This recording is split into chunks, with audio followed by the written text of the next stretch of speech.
Tragédia anunciada. A Maria Eduarda postou isso nas suas redes sociais 1 hora antes de morrer. E o que você vai ouvir agora não é apenas o relato de mais um acidente, é a reconstrução minuciosa de uma falha sistêmica, uma cadeia de negligências que culminou da morte brutal de uma jovem cheia de sonhos. O governo federal foi avisado.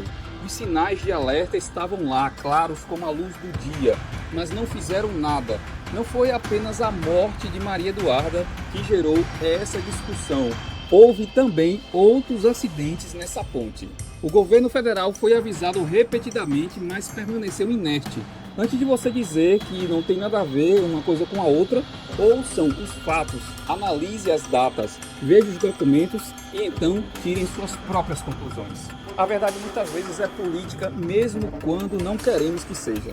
Preste bem atenção no que vou revelar agora, pois vou te mostrar a timeline completa dessa omissão criminosa. Salve este relato, compartilhe com todo pai e com toda mãe de família que você conhece, pois o que aconteceu em Limeira, no interior de São Paulo, poderia ter acontecido com qualquer um de nós. Eu sou Roberto Macedo e antes de prosseguir, peço que você deixe o seu like, compartilhe bastante esse vídeo e se aparecer o botão hypar, dê aquela força. Estamos falando da morte da Maria Eduarda, uma jovem de apenas 21 anos, que foi lançada de uma ponte de 40 metros de altura. Uma tragédia que poderia ter sido evitada, absolutamente evitada, se as autoridades públicas tivessem agido a tempo e proibido esse tipo de esporte no local. As imagens são chocantes e necessárias. Um vídeo registra o exato momento do salto. Nele é possível ver, com uma nitidez aterrorizante, que a corda de segurança não estava presa no corpo da jovem.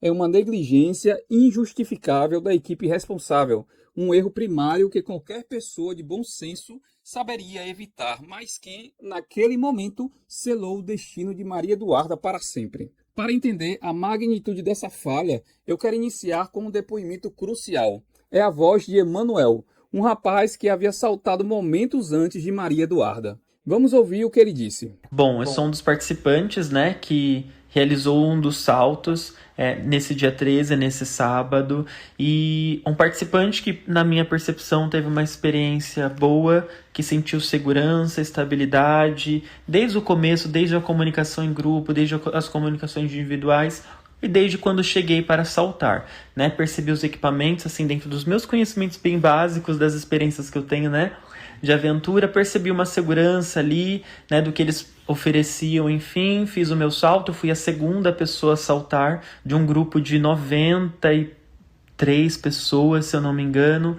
Vocês viram aí 93 pessoas, então era uma coisa que eles repetiam ali sempre, era impossível terem esquecido.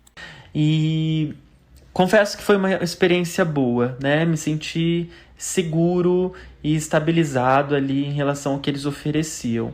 Porém, né, conforme, né, essa fatalidade, enfim, que aconteceu, a gente começa a ter uma percepção diferente, né? A partir do ponto de vista que foi um dia muito atípico, foi um dia que choveu, que atrasou, foi um dia que tinha muitas pessoas para saltar e acredito que de alguma forma, devido a isso, a minha percepção, né, enquanto participante deixou a desejar, né, e óbvio, isso não é aceitável, isso não é explicável, isso mas é a minha percepção e óbvio, faltou com profissionalismo, faltou com tudo. Então cai por terra toda essa experiência que eu tive anterior. Perceba nesse vídeo do Emanuel que a corda está corretamente colocada, o equipamento também adequado é colocado corretamente. E você observa que em momento algum ele esboça algum movimento de quem não quer pular. Pelo contrário, ele parece confiante e tranquilo, o que nos leva a crer que talvez ele já tivesse feito isso outras vezes, já possuía uma certa experiência nesse tipo de salto. Ele confiou na equipe, ele sobreviveu. Maria Eduarda, por sua vez, confiou nessa mesma equipe e pagou com a própria vida. Outra testemunha também falou sobre esse caso e que havia saltado dias antes com essa mesma equipe que arremessou a Maria Eduarda. Você comentou um ponto interessante agora há pouco comigo, que quando chegou ali na hora do salto, você percebeu uma desorganização total. Assim, não tinham muitas regras. Explica isso para nós. Bom, quando a gente chegou lá, ficava a moça principal lá para receber, para colocar as pulseirinhas e te dava uma senha. Aí ficava uma fila mais ou menos mal organizada, não tinha uma pessoa fixa para colocar o equipamento certinho, cada hora ia um, eles iam se revezando, aí alguns ia comer, deitava lá para dar uma descansada e voltava. Então assim, a gente reparou que era uma desordem ali, mas como a gente era os últimos, a gente achou que eles estavam aqui desde de manhã, então tudo tranquilo. E os mesmos homens que estavam no dia são os homens que estavam agora também nesse acidente que aconteceu em Limeira. Isso, os 3 do vídeo que jogaram a menina foi os 3 que me jogaram, que jogaram o meu marido. E a gente conseguiu ver porque no dia, como a gente tinha assaltado recente, a gente recebeu muitos encaminhamentos desse vídeo, porque todo mundo lembrou da gente na hora. E vendo esses vídeos assim, a gente recordou na hora que foram os 3 que fizeram o nosso salto, literalmente. Agora, novos detalhes vieram à tona. O que os homens responsáveis disseram em seus depoimentos sobre o salto sem corda de Maria Eduarda é de gelar o sangue, pessoal. Gente, olha só, presta atenção. A versão apresentada por esses profissionais, entre aspas, né? A autoridade policial é um insulto à inteligência humana. Os 3 presos em flagrante não souberam explicar, ou seja, ou não quiseram explicar como Maria Eduarda foi lançada da ponte sem estar presa na corda. Os 2 encarregados de preparar a jovem, aqueles que deveriam checar e rechecar o equipamento de segurança, alegaram o inacreditável. Disseram que não lembram do que aconteceu antes da queda. Isso mesmo. A menina foi atirada de 40 metros de altura, o equivalente a um prédio de 12 andares, e a versão deles para a autoridade policial é que não recordam dos segundos anteriores à catástrofe. Mas a justiça, quando bem feita, não se dobra ao cinismo. A delegada Andréa Dantas foi certeira, cirúrgica, ao desmontar essa história descabida. Segundo ela, a corda era grossa, bem visível e estava jogada no chão, aos pés de quem deveria tê-la prendido. Dava para ver a olho nu que ela não tinha sido presa ao corpo da vítima. Mesmo assim, mesmo com o equipamento óbvio solto, lançaram essa jovem. Por isso esse caso foi enquadrado com a gravidade devida, homicídio com dolo eventual. Isso significa que a pessoa assume o risco de provocar a morte, demonstrando uma indiferença temerária pela vida alheia. E não dá para esquecer o comportamento deles logo após o impacto.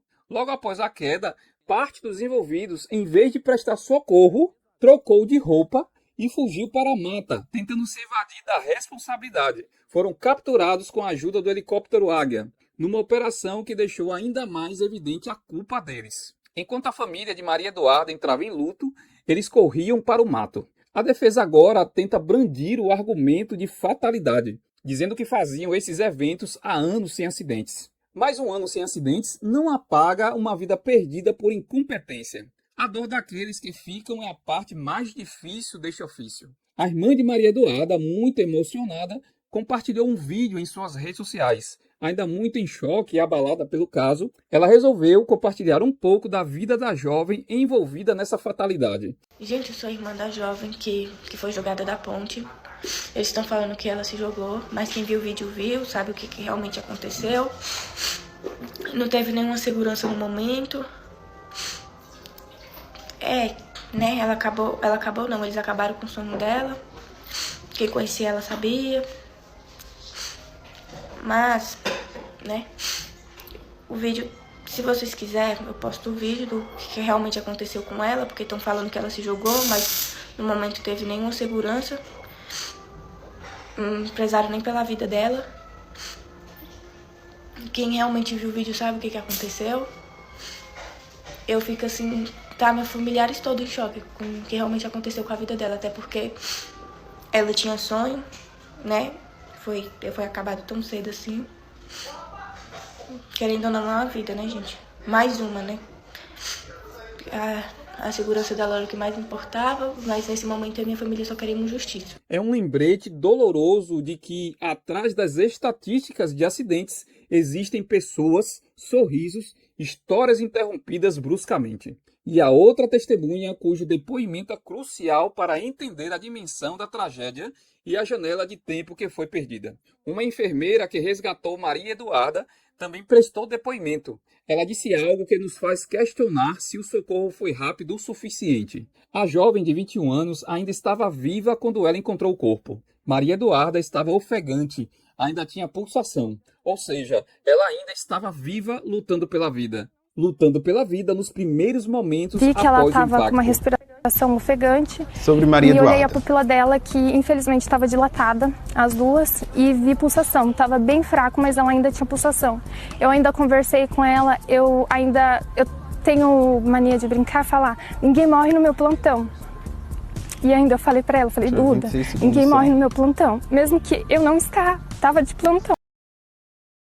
Isso transforma a dor em revolta, pois nos faz perguntar o que poderia ter sido feito se o resgate tivesse sido imediato e se o acidente tivesse sido evitado. Vamos agora entender o cenário deste crime. A Ponte do Esqueleto em Limeira, interior de São Paulo. Não é apenas uma ponte qualquer, é uma propriedade federal remanescente de uma antiga rede ferroviária, desativada há 30 anos. Um local abandonado pelo poder público, mas que se tornou um playground para aventureiros e um negócio lucrativo para oportunistas. Abril de 2024. O primeiro alerta grave. Uma ciclista de 38 anos cai da ponte e morre. Agosto de 2025. O cenário se repete.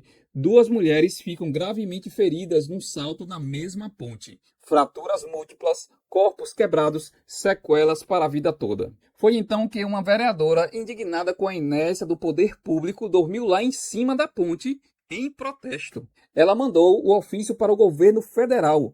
Mandou outro e mais outro. E ninguém fez nada nessa ponte. E nessa ponte, em 13 de junho, jogaram simplesmente a Maria Eduarda sem corda nenhuma. Governo federal, mais uma vez, faz mais de um ano que eu tô aqui pedindo ajuda, fui chamada de louca. Olha a situação aqui, ó.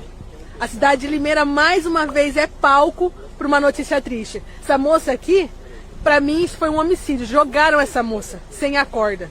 Então eu tô pedindo mais uma vez, governo federal, vereadores, na segunda-feira nós temos a obrigação de trabalhar nesse assunto, porque a cidade de Limeira está sendo falada em nível nacional, mas é a família dessa mulher aqui.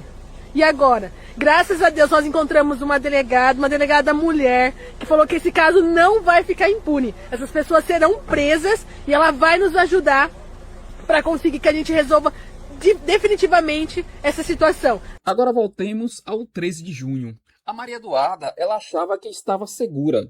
Mas quem era de fato o responsável por aquilo? A empresa se chamava Entre Cordas, mas aqui está o escândalo e a incoerência. Ela era clandestina, não tinha CNPJ, não tinha registro, era uma empresa fantasma operando à margem da lei. Uma investigação minuciosa revela o óbvio. Essa empresa não possui CNPJ e não tem nenhum registro na Receita Federal, na Junta Comercial ou na Prefeitura de Limeira. Eles estavam operando na completa ilegalidade. Além disso, estavam utilizando essa área da Ponte do Esqueleto, a trilha que passa pela ponte, que já possuía placas de alerta. Olhem só as imagens. Alerta de perigo. A placa lá diz explicitamente risco de morte. Há um alerta de aproximação. Está claro. Porém, eles não respeitaram. Eles estavam realizando esse evento de forma clandestina, sem qualquer autorização nessa ponte, desrespeitando as placas e a própria legislação.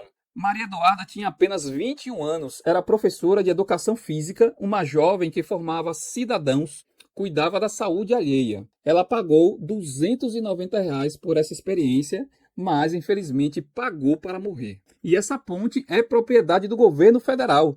Não é da prefeitura, é da União. A prefeitura mandou ofício pedindo providências. A vereadora mandou ofício. E o que fez o governo federal? Respondeu encaminhando para outro ministério, que encaminhou para outra secretaria, a famosa bola de neve burocrática, que só existe nesse país tupiniquim, E é um país que espera alguém morrer gravemente para que alguém possa tomar providências. E ninguém foi lá checar essa ponte. E agora a polícia também investiga, né, como que se deu, porque se trata de uma ponte que fica na esfera federal, até mesmo a prefeitura de Limeira entrou no circuito, denunciando que desde 2025 eles já realizam tratativas junto ao governo federal para que a segurança fosse estabelecida, porque essa é uma prática ilegal, mas o governo federal respondeu que se solidariza com a morte e que também vai contribuir nas investigações, mas não respondeu também sobre essa prática, de que forma que também funcionavam as fiscalizações, porque esse salto era até vendido nas redes sociais, tinha uma página no Instagram onde divulgavam essa prática ali na Ponte do Esqueleto, então era de conhecimento público e até a página tinha uma expressividade com cerca de 80 mil seguidores, logo depois desse episódio acabou sendo excluída. A morte de Maria Eduarda é um crime de responsabilidade administrativa que culminou em homicídio. E não foi só em Limeira. Esse padrão de negligência se repete pelo país inteiro. Em Minas Gerais, em 2020, um menino de 25 anos morreu porque a corda foi ajustada errada. Já no Paraná, em 2024, uma menina de 24 anos morreu porque a corda não soltou e ela bateu no paredão. O padrão é sempre o mesmo, com uma assinatura macabra: empresa informal, ponte abandonada, zero fiscalização e no final alguém morre. Compartilhe essa informação agora, comente, regulamenta já aqui embaixo nos comentários para que parlamentares do estado de São Paulo possam tomar atitudes concretas para impedir que a próxima família sofra pela perda de mais um ente querido. Marca um pai, marca uma mãe, marca uma família, pois esse debate precisa sair das sombras e chegar na luz do dia. E me segue agora, eu sou Roberto Macedo e aqui você vai ver a verdade nua e crua, só fatos, o que a TV aberta não mostra. E até o próximo vídeo, se Deus quiser.